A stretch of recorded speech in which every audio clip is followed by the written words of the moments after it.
안녕하세요. 세화건축 강원구 소장 정희섭 소장입니다.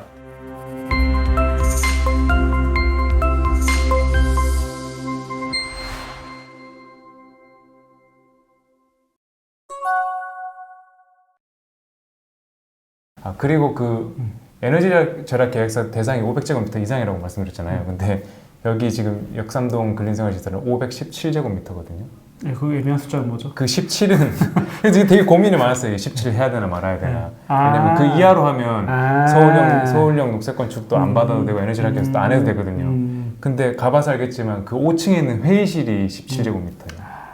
그러니까 5층에 회의실이 없었으면 모든 게 조금 더 쉬웠을 수는 있는데 그 건축주분이 결정하신 거죠. 근데 그 부분이 너무 다들 좋아하셨어가지고 그 골조 현장에서도 보셨지만 되게 좋았잖아요.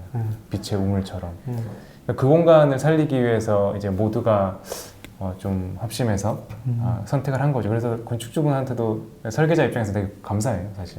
그러니까 돈 문제나 뭐 그런 것 때문에 좀 포기할 수도 있는 좋은 공간을 어떻게든 좀 살려주셔서 되게 의미 있는 것 같아요. 그래서 나중에 완공되면 진짜 기대가 많이 돼요. 거기. 그 시공을 시작하면서 뭐 좀 어려운 점은 없었나요? 어려움이 아마 그 내용은 저기 현장 소장님을 모셔다가 얘기를 드려야 될 것 같은데 그렇죠. 되게 고생이 많았죠. 사실은 이제 요즘엔 또 철거를 하면서부터 소음이 되게 많이 발생해서 특히나 이제 강남 같은 좀 이렇게 밀도가 높은 지역에서는 철거하면서부터 되게 조심해야 되더라고요. 그래서 이제 철거를 아무리 조용하게 한다고 해도 소음은 발생할 수밖에 없고 진동이 발생할 수밖에 없거든요. 근데 그거를 이제 주변 그 이웃과의 관계를 잘 좀 만들어 놓는 게 되게 중요한 것 같아요. 민원이나 이런 것들은 발생이 안 된다는 건 운이 좋았다라고 볼 수 있고 발생이 될 수밖에 없는 상황이기 때문에 현장에서 많이 해결해야 되는 부분들도 있는 거고. 네, 맞아요. 그래서 현장에서 현장 소장님이 얼마나 잘 이제 대응을 해주시냐가 되게 중요한 것 같고 또 그 사전에 이제 건축주와 이제 주변 이웃과의 그런 관계들이 좋으면 당연히 도움이 되겠죠. 네. 그래서 철거하기 전에 이제 무조건 이제 한번 쭉 인사도 하고 이제 공사에 대해서 좀 설명도 하고 이제 그런 과정이 되게 필요한 것 같아요. 진짜 민원은 할 말이 많은데 어쨌든 뭐 제일 선적으로 할 수 있는 거라고는 뭐 공사 시작 전에 찾아가서 공사를 한다라는 거 알리는 거 이렇게 되게 중요한 중요한 행위라고 생각을 하시더라고요. 주변 분들이.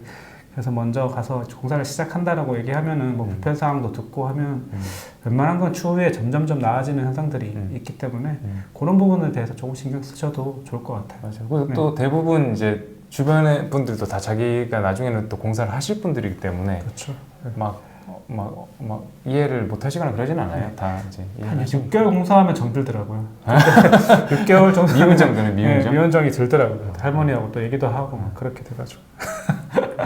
더러는 이제 그렇게 해서 막 그 시공사랑 연결돼서 또 우리 집도 지어줘 이러시는 분들도 있고 또 시공하면서 주의해야 될 점, 뭐 어려웠던 점은 일단은 아까 도로가 좁다고 말씀드렸잖아요. 그 도로 폭이 진짜 얼마 안 되거든요. 한 3m? 아니요, 4m예요. 4m.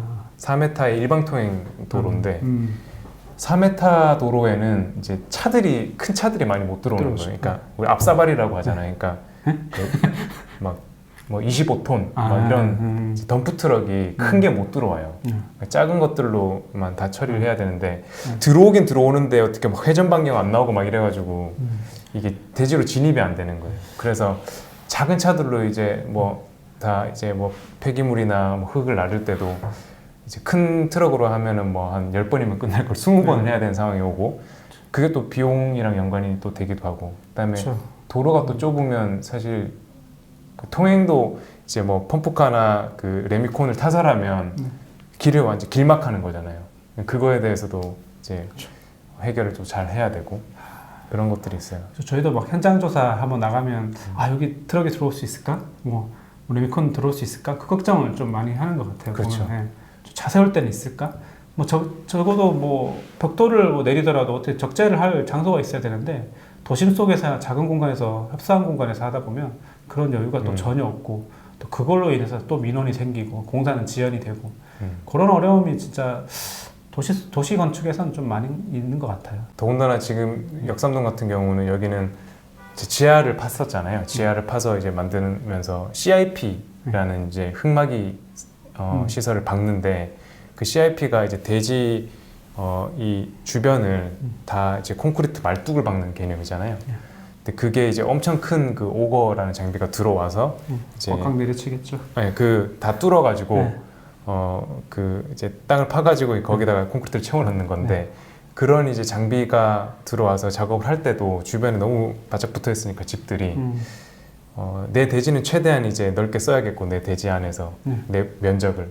근데 그러려다 보면 이제 그러니까 인접 대지까지 바짝 붙일 수밖에 없잖아요. 이제 그렇게 되면 설계는 이제 바짝 붙여서 해놨는데 오거 장비가 그죠.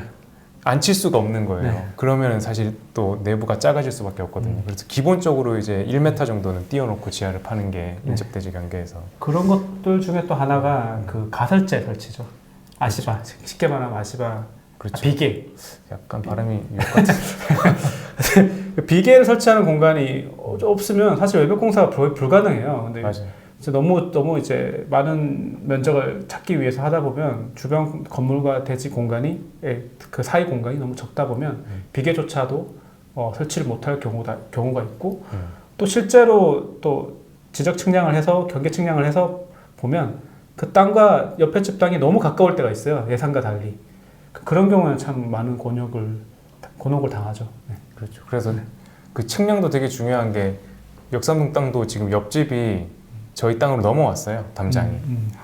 부지기수죠. 네, 그런 경우는 사실은 이제 그 넘어온 담장에 맞춰서 네. 이제 공사 설계 시공이 돼야 되는 상황인데 이제 그런 게 참 애매하죠, 사실은. 그러니까 건축주 입장에서는 내 땅이 좀 손해 보는 것 같은 느낌도 있고.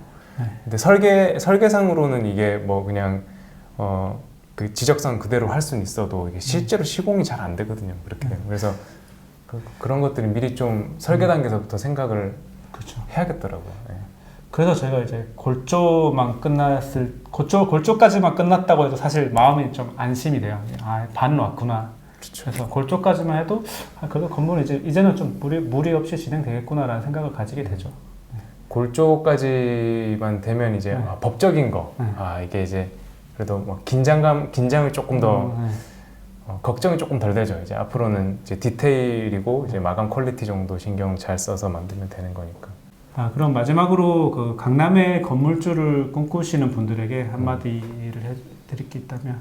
설계 단계에서부터 지금 제가 앞에 말씀드린 그런 약간 변수 혹은 이제 법적인 것들, 시공상의 주의점 이런 것들이 잘 좀 경험이나 숙지가 된 상태에서 설계를 하는 게 되게 중요한 것 같아요. 그래서 그런 것들을 모르고 이제 시작하게 되면 이제 많은 어려움들을 겪게 될 것 같아서 그다음에 비용이나 이런 것들의 문제도 당연히 따라올 거고요. 그래서 이제 새마을건축과 같은 이제 이런 경험이 많은 업체들과 설계를 하는 게 가장 좋을 것 같고요. 그 다음에 이제 강남 같은 데서는 사실 밀도가 되게 높으니까 아까도 말씀드렸듯이 민원에 대한 그 대처 혹은 이제 사전 작업, 관계 형성 이런 게 되게 중요한 것 같아요. 네. 밀도가 높은 지역에서 뭐 강남뿐만 아니라 뭐 어디서든 마찬가지겠죠. 그다음에 이제 대부분 이제 강남의 건물주를 꿈꾸시는 분들은 이제 지하를 파실 텐데 지하를 파는 데 있어서 굴투심이라는 행위가 반드시 수반돼야 할 거예요, 아마 대부분. 그래서 그런 것들에 대한 이제 비용이나 그다음에 뭐 설계비, 공사비 할 거 없이 비용, 기간들을 좀 넉넉히 잡으셨으면 좋겠다. 안 그래도 요즘에 이제 원자재 값이 폭등하면서 공사하는 중에도 막 올라가더라고요. 이제 그런 이슈들도 있기 때문에 공사비에 대한 그 예산을 너무 타이트하게 잡아놓으시면 그 변수에 대한 대응이 아마 안 되지 않을까 싶습니다. 그 다음에 서울형 녹색 건축 이런 것들도 이제 500제곱미터 이상 넘어간다고 하면 이제 그런 것들도 이제 뭐 사실 설계사에서 다 알아서 할 문제들이긴 한데 그렇죠. 이게 결국에는 이제 비용이랑 다 또 연관이 돼 있는 거기 때문에 알고 당하는 거라. 그렇죠. 모르고 당하는 거. 그냥 알고 계시면 이런 게 있죠라고 정도 인지하고 계시면 도움이 될 거예요 아마. 네. 500제곱미터 이상이면 이제 그런 이제 뭐 환기장치 또 냉난방기 이런 게 들어간다. 이렇게.